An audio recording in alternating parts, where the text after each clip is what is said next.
नमस्कार दोस्तों, मैं संदीप कुमार आप सभी का हमारे चैनल पर बहुत बहुत स्वागत करता हूं। दोस्तों, मैं ये तो नहीं कहूँगा कि पैसा ही सब कुछ होता है। पैसा भगवान तो नहीं है, पर भगवान से कम भी नहीं है। पैसा हमारे लिए, हमारी लाइफ के लिए बहुत कुछ जरूर है।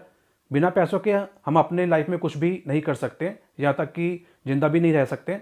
जब तक हमारी सांसें चलती रहती हैं तब तक हमें पैसों की जरूरत तो रहती ही है।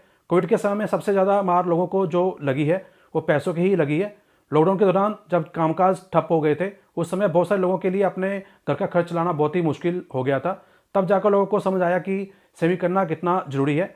यह बातें मैं आपको इसलिए बता रहा हूँ कि ताकि आप भी सेविंग के महत्व को समझ सकें। बुरा वक्त किसी पर भी आ सकता है, इसलिए हर किसी को कुछ ना कुछ सेविंग जरूर करते रहना चाहिए। आज की वीडियो में मैं आपको एक ऐसी सेविंग स्कीम के बारे में बताने जा रहा हूँ जिसमें आप अपनी छोटी बचत को जमा करके निवेश की शुरुआत कर सकते हैं और अपने लिए एक बड़ा फंड तैयार कर सकते हैं।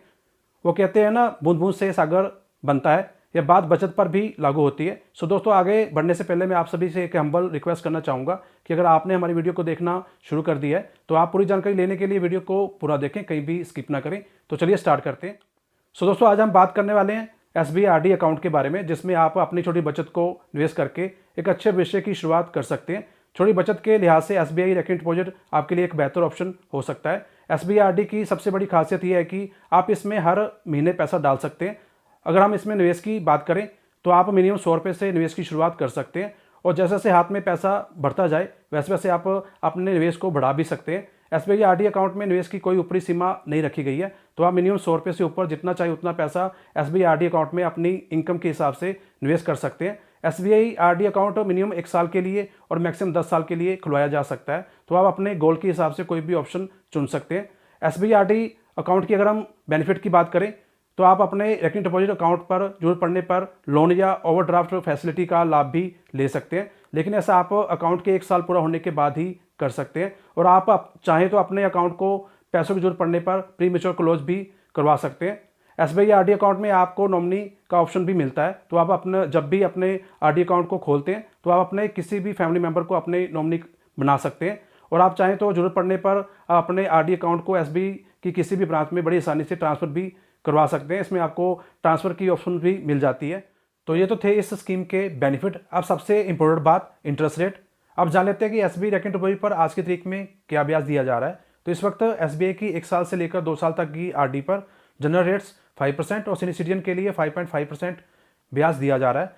2 साल से लेकर 3 साल तक की RD पर जनरल के लिए 5.1% और सीनियर सिटीजन के लिए 5.6% ब्याज दिया जा रहा है।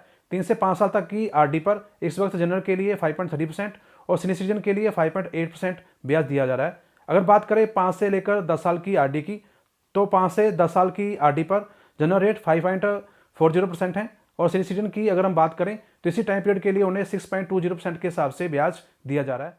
अब सबसे जरूरी बात, अगर आप SBI में RD अकाउंट खुलवाना चाहते हैं तो आपको इसके रूल रेगुलेशन के बारे में भी जानकारी होना बहुत ही जरूरी है। जैसे कि मैंने आपको बताया कि SBI RD अकाउंट को जरूरत पड़ने पर मेच्योरिटी से पहले प्री मेच्योर क्लोज भी किया जा सकता है, लेकिन अगर आप ऐसा करते हैं तो इस केस में आपको पेनल्टी भी लगेगी और ब्याज में कटौती भी की जाएगी। और अगर आप 7 दिन से कम वक्त में RD अकाउंट को बंद करवाते हैं तो आपको कोई भी ब्याज नहीं दिया जाएगा। और इसके साथ अगर आप किसी कारणवश RD की किस्तें सही समय पर जमा नहीं करवाते हैं तब भी बैंक द्वारा आपको पेनल्टी लगाई जा सकती है। इस पर हर बैंक में अलग अलग रूल हो सकते हैं। SBI में अगर आपने 5 साल या इससे कम टेन्योर के लिए RD खुलवाई है और आप किसी कारणवश किस्तें डिपॉजिट नहीं कर पाते हैं तो आपको प्रति 100 रुपये पर 1.5 रुपये के हिसाब से पेनल्टी देनी पड़ेगी। वहीं अगर RD का टाइम पीरियड 5 साल से ज़्यादा का है तो इस केस में पेनल्टी प्रति 100 रुपये पर 2 रुपये देनी होगी। वहीं अगर आप लगातार 6 किस्तों का डिफॉल्ट करते हैं तो इस केस में आपके RD अकाउंट को मैच्योरिटी से पहले ही बंद कर दिया जाएगा और बैलेंस अमाउंट का भुगतान आपको कर दिया जाएगा। तो इस तरह देखा जाए तो एक चूक से आपको भारी नुकसान हो सकता है। इसका सबसे सरल तरीका यह है कि आप तय तारीख पर RD की किस्तें जमा कराते रहें, आपको पेनल्टी नहीं लगेगी। इसके लिए आप बैंक की ऑटो डेबिट फैसिलिटी का इस्तेमाल कर सकते हैं। इसमें आप कि सेविंग अकाउंट से RD की किस्तें हर महीने जमा होती रहेंगी और आपको कोई भी टेंशन नहीं रहेगी। आज की वीडियो में बस इतना ही। आशा करता हूँ कि आपको SBI RD के बारे में पूरी जानकारी मिल गई होगी। फिर भी अगर आपके मन में कोई सवाल हो या आप SBI RD के बारे में कोई और जानकारी लेना चाहते हो तो हमें कमेंट बॉक्स में पूछ सकते हैं। जानकारी अच्छी लगी हो तो लाइक करें और इस जानकारी को शेयर करें अपने दोस्तों में, रिश्तेदारों में, ताकि ये जानकारी और लोगों तक भी पहुंच सके। अगर आप हमारी वीडियो को पहली बार देख रहे हैं या अभी तक आपने हमारे चैनल को सब्सक्राइब नहीं किया है तो नीचे आ रहे लाल बटन को दबाकर सब्सक्राइब कर लें और साथ ही बेल आइकन को भी प्रेस कर दें, ताकि हमारी सभी आने वाली वीडियो के बारे में आपको नोटिफिकेशन मिलता रहे और आप कोई भी जानकारी मिस ना करें। मिलते हैं नेक्स्ट वीडियो में एक नई जानकारी के साथ, तब तक के लिए गुड बाय।